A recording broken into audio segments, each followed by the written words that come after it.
I am Mad Budget with FandomWire. Kirby, good to meet you. How are Hi, you? Marielle. Lovely to meet you too. Congrats on the show. I loved it. Just so you know, these interviews will run after the end of the show, so we can absolutely talk about that ending. Okay, And fantastic. I really need to talk about it because, oh my God, it's crazy. Yeah. But are you ready for people to go and tell you like, what the hell? I had no idea. Well, I feel I eagerly anticipate the reaction to the ending because I think that what is really satisfying for me as being part of this project is that I think that the way it is handled up until that point, you have no idea. I think you begin to see clues that things aren't quite as they seem, but that is also in keeping with the genre of a noir. You just don't know what that reveal will be. And speaking of clues, I was wondering if you knew the ending from the start, or if you just like went along reading the script as. When I signed on to the project, I had absolutely no idea. So when I signed on to the project, I hadn't even read the pilot yet.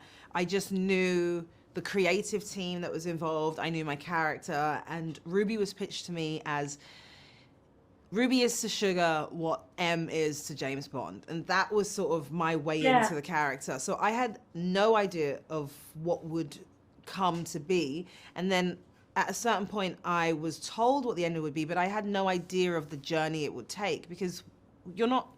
I think people think often that actors are privy to the whole show and the whole script, but the script is being written and developed and it changes over time. And so I'm getting them really just before like I shoot. So I had no idea of the journey it would go on to get to the ending.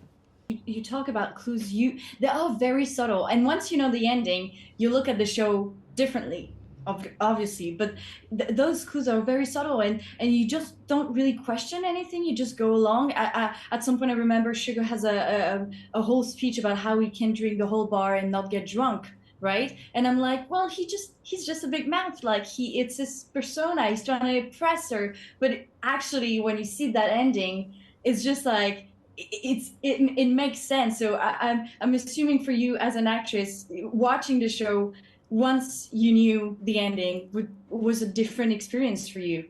Well, you know, as an actor, you are part of one relatively small part of of a much larger process. You know, before I've signed on, there have been years of development, you know, the script and the team coming together and all of those sort of things. And then we get on board as actors. And then after the show is taken and it's a whole other creative team, which is the editing team and sound mixers and all of that.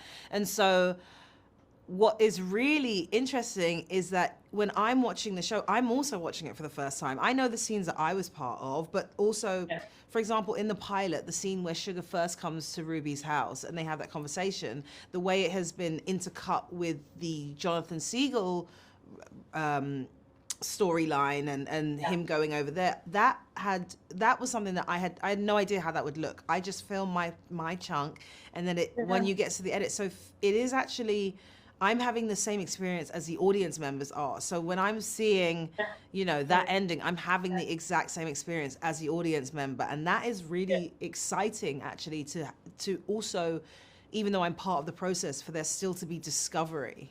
Yeah.